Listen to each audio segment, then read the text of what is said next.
Il blackout globale potrebbe scoppiare in qualunque momento, senza alcun avvertimento. Potrebbe accadere domani, tra un'ora o magari proprio adesso. Tutto il nostro mondo, così come lo conosciamo, potrebbe subire un arresto istantaneo. Niente più luce elettrica, niente più dispositivi, niente smartphone, niente computer. La domanda cruciale è: saremmo davvero in grado di sopravvivere senza tecnologia? I primi minuti dopo l'inizio del blackout sarebbero i più disorientanti. Il mondo, di solito avvolto in un sottofondo di suoni elettronici e artificiali, cadrebbe in un silenzio surreale.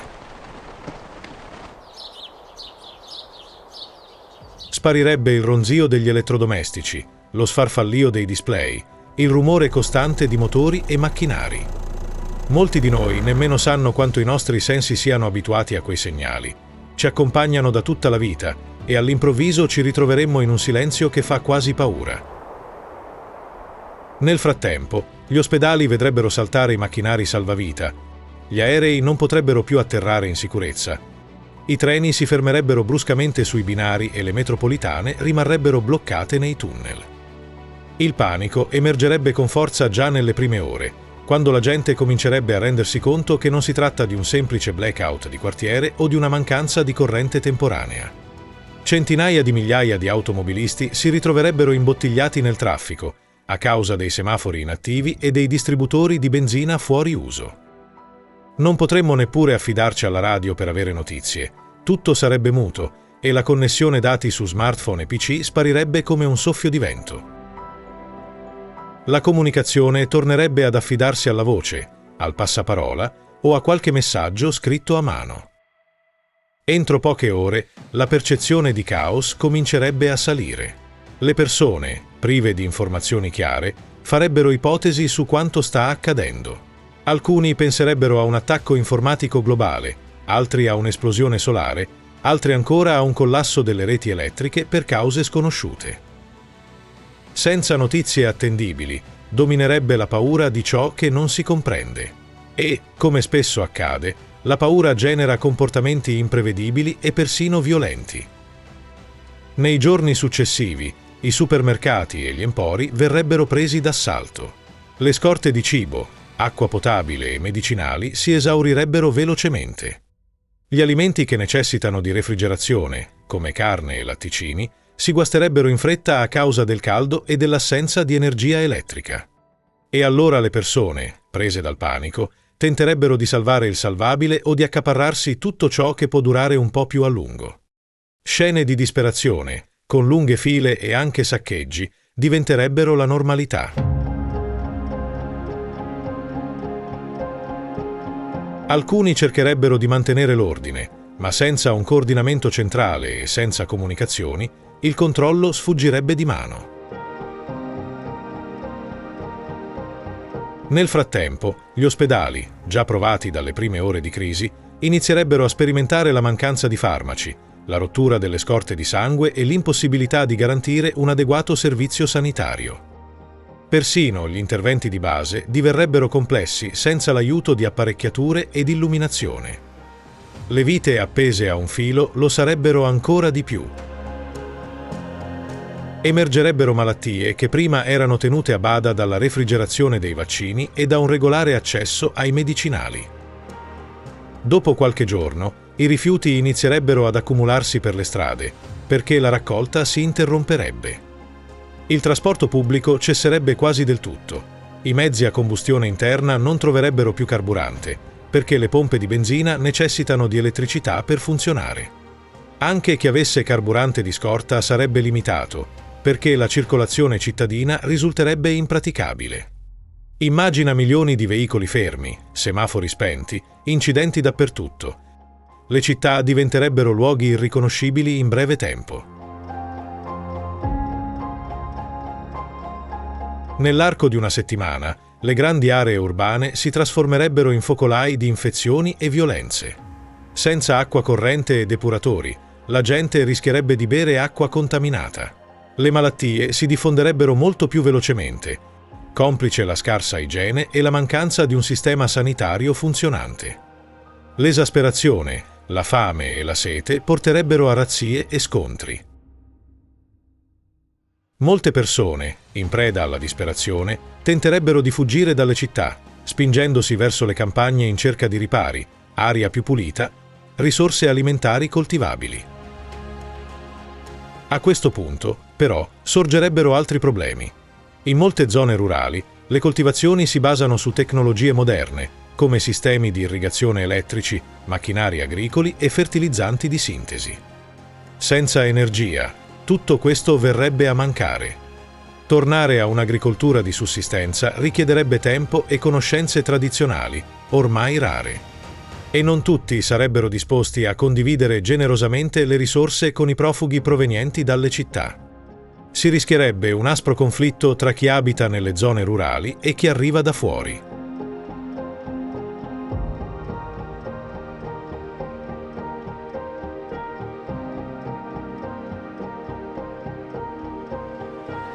Nel corso di qualche settimana verrebbe alla luce la nostra più grande debolezza, la dipendenza totale dall'elettricità e dai sistemi digitali. Siamo passati, in pochi decenni, da una vita più semplice e artigianale a un'esistenza basata su un'infrastruttura tecnologica capillare. Tutto è connesso: banche, ospedali, trasporti, comunicazioni, persino il rifornimento di acqua e l'approvvigionamento di cibo. Con un solo, enorme guasto, ci ritroveremmo in un mondo che, dal punto di vista della sopravvivenza quotidiana, assomiglierebbe al passato remoto. Ma con la differenza che la popolazione attuale è molto più numerosa e meno abituata alla vita senza macchinari e dispositivi elettronici.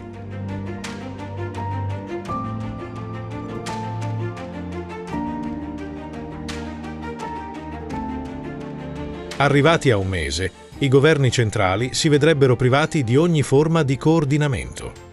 Non esisterebbero più reti telefoniche, connessioni internet, canali radio o TV per diffondere ordini e direttive. Alcuni amministratori locali o settori di polizia e militari più organizzati potrebbero provare a imporre un certo ordine in zone limitate, ma l'estensione della crisi renderebbe impossibile un controllo su vasta scala. È in questo contesto che emergerebbero piccole realtà indipendenti, comunità che si organizzano per dividere il lavoro, difendersi da attacchi, condividere cibo e risorse. A livello sociale, ecco riapparire il baratto come metodo di scambio. Con la caduta dell'economia monetaria, le persone cercherebbero di scambiare beni essenziali per ottenere quel che serve loro. Un litro d'acqua, un sacco di patate, una gallina, una scorta di legna per l'inverno. Ecco i nuovi tesori che potrebbero assicurare la vita. Chi possiede un terreno agricolo si concentrerebbe sulla coltivazione di prodotti base, come cereali, tuberi e ortaggi. Chi vive vicino a un fiume o a un lago potrebbe specializzarsi nella pesca.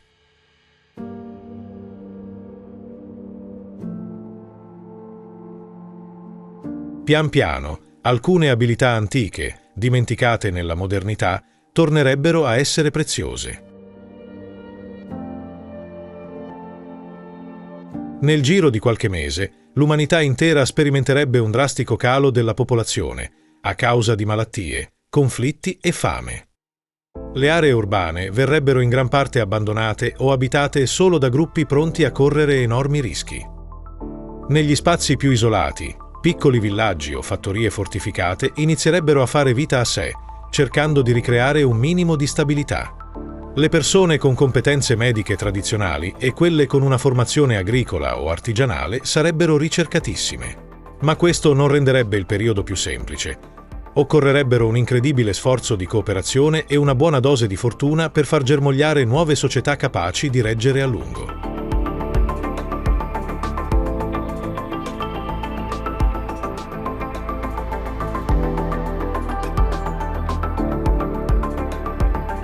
Passato un anno, lo scenario sarebbe drammatico.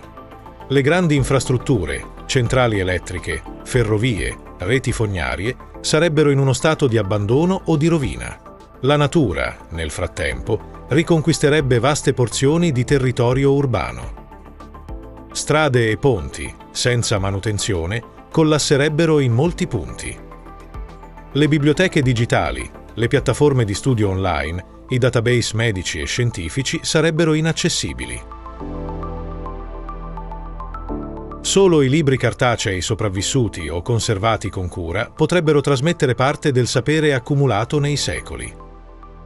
Si formerebbe una frattura netta tra le generazioni che hanno vissuto il mondo con la tecnologia e quelle che, nel post-blackout, imparerebbero a crescere senza. Alcuni, con grande ingegno, cercherebbero di recuperare generatori, pannelli solari o pale eoliche, cercando di rimettere in sesto piccoli sistemi locali di produzione elettrica. Questi tentativi avrebbero successo solo in parte, visto che la manutenzione delle apparecchiature richiederebbe pezzi di ricambio impossibili da reperire o da fabbricare in un contesto simile. Tuttavia, anche la più modesta fonte di energia potrebbe garantire qualche vantaggio strategico, ad esempio per filtrare l'acqua, illuminare un rifugio o alimentare apparecchi medici di base. Nonostante tutto, la creatività e la resilienza umana continuerebbero a emergere, come una fiammella di speranza che non si spegne. Alcune comunità potrebbero organizzare reti di scambio, magari utilizzando ancora cavalli, biciclette o barche a vela come mezzi di trasporto per coprire grandi distanze. Altre, dotate di terre fertili, punterebbero a un'agricoltura più intensiva, ma totalmente biologica, senza pesticidi e fertilizzanti chimici industriali. Ci sarebbero tentativi di ricostruire una minima forma di istruzione, con lezioni impartite dai pochi maestri e docenti sopravvissuti, sfruttando i libri cartacei e la memoria collettiva. Potrebbe anche verificarsi un ritorno a forme di spiritualità più profonde e arcaiche, visto che nei momenti di crisi l'uomo spesso cerca consolazione in credi e riti.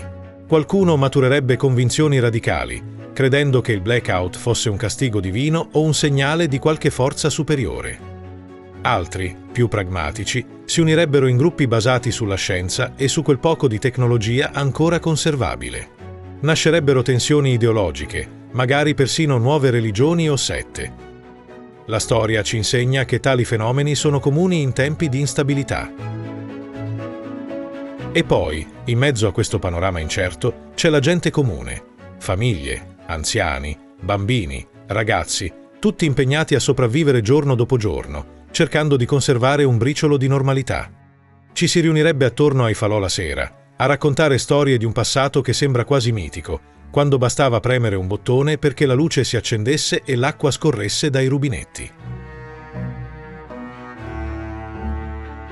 A questo punto, la domanda cruciale che molti si porrebbero è: possiamo mai tornare indietro? Sarebbe possibile ricostruire un mondo tecnologico come quello di prima?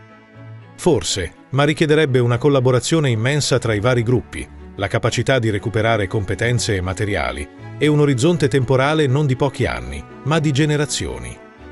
E c'è anche chi si interrogherebbe sulla necessità di ripristinare ogni aspetto del passato, o se, invece, non sarebbe l'occasione per realizzare una società più attenta all'ambiente e meno vulnerabile all'errore umano o agli imprevisti.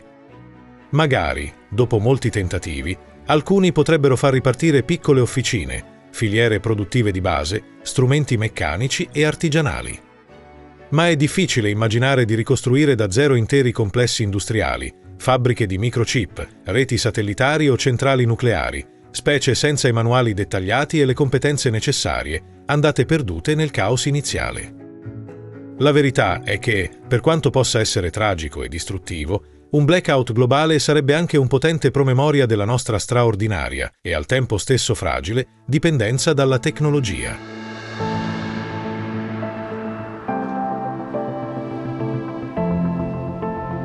Fino al giorno prima del collasso, la maggior parte di noi potrebbe non rendersi conto di quanto sia interconnesso l'intero pianeta. Ma la dura realtà, una volta che il sistema salta, starebbe lì a dimostrare che ogni aspetto della vita moderna, dalla salute alla sicurezza, dall'alimentazione alla comunicazione, è diventato profondamente e irreversibilmente legato all'energia elettrica. Allo stesso tempo, questo scenario ci ricorderebbe la nostra capacità di adattamento. Saremmo costretti a reinventarci, a imparare antiche competenze, a riscoprire forme di solidarietà e di organizzazione sociale. Un destino allo stesso tempo spaventoso e stimolante, se vogliamo vederlo dalla prospettiva dell'ingegno umano. Adesso, immagina di trovarci effettivamente in questa situazione. Che cosa ti rimarrebbe di tutto ciò che possiedi? Sapresti far fronte all'assenza di acqua corrente, di luce, di trasporti? Intraprenderesti un viaggio verso luoghi più ospitali o cercheresti di fortificarti nel tuo territorio? Avresti competenze utili, qualcosa da offrire a una comunità in cambio di protezione e risorse? Sono domande che forse pochi di noi si pongono sul serio, ma vale la pena riflettere. Senza precipitare in paranoie, potremmo almeno considerare l'eventualità che non tutto ciò che diamo per scontato rimarrà per sempre a portata di mano. Tanti avvenimenti storici, dalle grandi guerre alle catastrofi naturali, ci insegnano che la normalità può svanire in un attimo.